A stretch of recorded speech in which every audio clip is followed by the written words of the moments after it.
أعوذ بالله من الشيطان الرجيم بسم الله الرحمن الرحيم.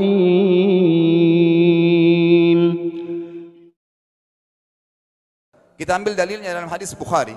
Waktu Nabi SAW pulang dari Isra Mi'raj, jemaah sekalian, Aisyah bertanya radhiyallahu anha, berkata, istri beliau, "Ya Rasulullah, hal tara rabbak? Apakah anda waktu Mi'raj ke langit, terima perintah salat, sempat lihat Tuhan anda enggak? Lihat enggak Allah itu bagaimana?" Apa jawaban Nabi SAW? "Nurun ala nur anna arah." Allah itu cahaya, di atas cahaya, terang sekali. Bagaimana saya bisa melihatnya? Artinya Nabi SAW mengatakan, saya sendiri belum pernah lihat bagaimana itu Allah. Contoh sebelumnya Nabi Musa alaihissalam. Nabi Musa waktu menerima wahyu Taurat itu selama 40 hari turun Taurat lengkap. Al-Quran 23 tahun baru lengkap. Kalau Taurat 40 hari nunggu di gunung Tursina. Tursina sebuah wilayah di Mesir sekarang.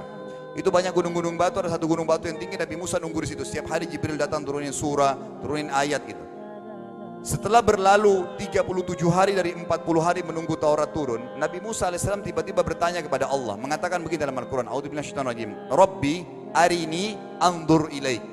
Wahai Tuhanku, izinkan aku melihatmu. Aku beriman kau ada ya Allah, tapi aku ingin lihat kau bagaimana. Allah menjawab, tidak mau mengecewakan Nabi Musa. Sebagai manusia Allah mengatakan, lan tarani. Perlu anda tahu dalam bahasa Arab jemaah sekalian ada 3 kosakata la, tidak yang berarti tidak. Ada la biasa artinya tidak, ada lam dengan mim, lam artinya tidak pernah, ada lam dengan nun, lan artinya tidak akan pernah. Allah mengatakan apa? Lan tarani, kau tidak akan mampu melihatku wahai Musa.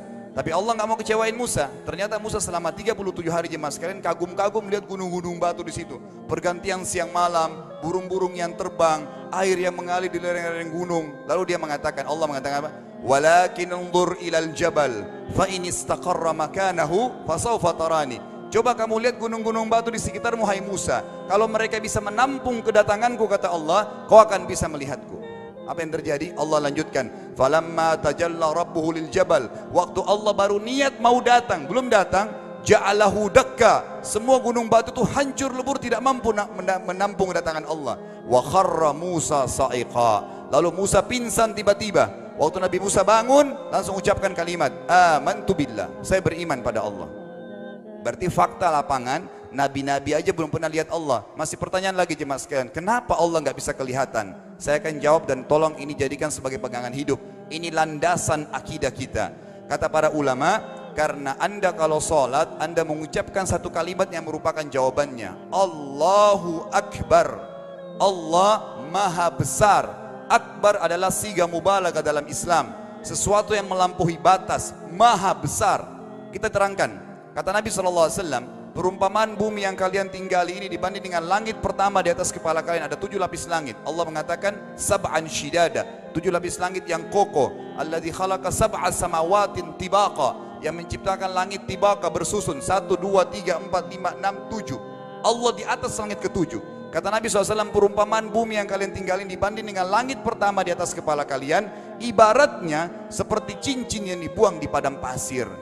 Jadi kita tidak akan pernah bisa melihat ujungnya langit karena kita sangat kecil, dan ini terbukti secara fakta.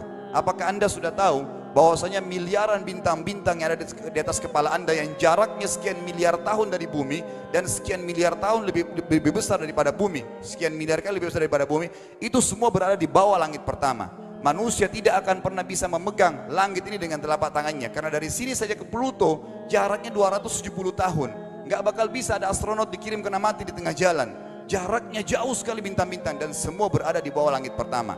Kata Nabi SAW, di atasnya ada langit kedua besarnya, digabung antara bumi sama langit pertama seperti cincin dibuang di padang pasir. Langit ketiga, 2, 1 dan bumi digabung tiga-tiganya, dimana langit ketiga seperti cincin dibuang di padang pasir, sampai langit ketujuh, 5, 6, 4, 3, 2, 1 dan bumi, 7 digabung, dibanding langit ketujuh seperti cincin dibuang di padang pasir.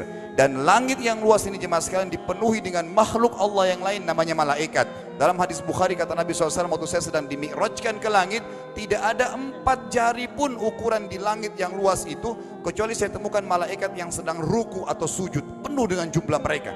Anda tahu malaikat itu ada namanya nama kelompok, seperti Raqib, Atid itu kelompok. Di bawah Raqib banyak miliaran malaikat, di bawah Atid miliaran malaikat. Sama dengan Munkar Nakir, ada memang nama kelompok. Makanya kalau manusia 5 miliar, Raqib Atidnya 10 miliar. Raqib Atidnya 10 miliar. Lalu kata Nabi SAW, di atas langit ketujuh ada Sidratil Muntaha. Besarnya digabung antara 7 lapis langit dan bumi. 8 hanya seperti cincin di bawah di padang pasir. Di atas Sidratil Muntaha ada sebuah lautan yang Allah ciptakan. Lautan itu besarnya digabung antara Sidratil Muntaha, 7 lapis langit dan bumi. 8, 9-9-nya seperti cincin dibuang di padang pasir. Makanya kalau anda baca Quran, anda baca ayat wa kana arsyu alal ma, singgasana Allah di atas air. Ini maknanya, air adalah ada lautan. Lalu kata Nabi SAW, arsy-nya Allah di atas lautan itu singgasananya Allah. Besarnya digabung antara lautan, Sidratul Muntaha, 7 lapis langit dan bumi. 10-10-nya hanya seperti cincin dibuang di padang pasir. Anda sudah hafal ayat kursi? Apa artinya? Ayat tanda-tanda kebesaran Allah. Kursi itu artinya bukan tempat duduk, tapi tempat pijakan kaki raja di singgasana. Kalau raja ingin naik singgasananya di pijakan kaki, itu namanya kursi. Kita baca apa? Wasi'a kursiyuhu as-samawati wal ard. Pijakan kakinya Allah saja sudah menutupi seluruh langit dan bumi ini. Jadi kita mustahil bisa melihat Allah karena besarnya Allah Azza wa Jal. Tinggal kita tutup jemaah sekalian. Kira-kira lalu bagaimana saya berhubungan dengan Allah? Jawabannya sederhana. Anda lingkari namanya Allah, ini Tuhan kita. Yang menyembah selain Allah kafir, yang mempartisipasikan Allah dengan makhluknya, masih sembah berhala, kuburan, jimat, namanya syirik. Dua-dua nggak boleh. Untuk berhubungan dengan Allah yang tidak kelihatan dengan mata kita ini, tapi kita bisa rasakan keberadaannya, cuman satu cara. Di bawahnya lingkarin ibadah, sholat, puasa, zakat, haji, takziah, ziarah kubur, semua ini adalah rangkaian ibadah untuk berhubungan dengan Allah. Semua ibadah ini jemaah sekalian harus seperti yang Allah mau, bukan yang Anda mau. Ini penting. Karena kalau tidak seperti yang Allah mau, Allah tidak terima. Bagaimana caranya supaya bisa seperti yang Allah mau? Ikuti buku pedomannya. Ada Al-Quran, ada Sunnah.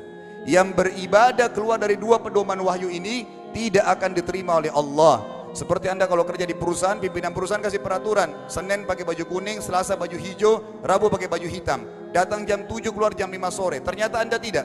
Hari Senin Anda pakai baju yang hari Rabu, datangnya jam 9, keluar jam 2 siang, dikeluarkan oleh pimpinan atasannya. Itu baru peraturan manusia. Bagaimana dengan peraturan Allah Azza wa Jal?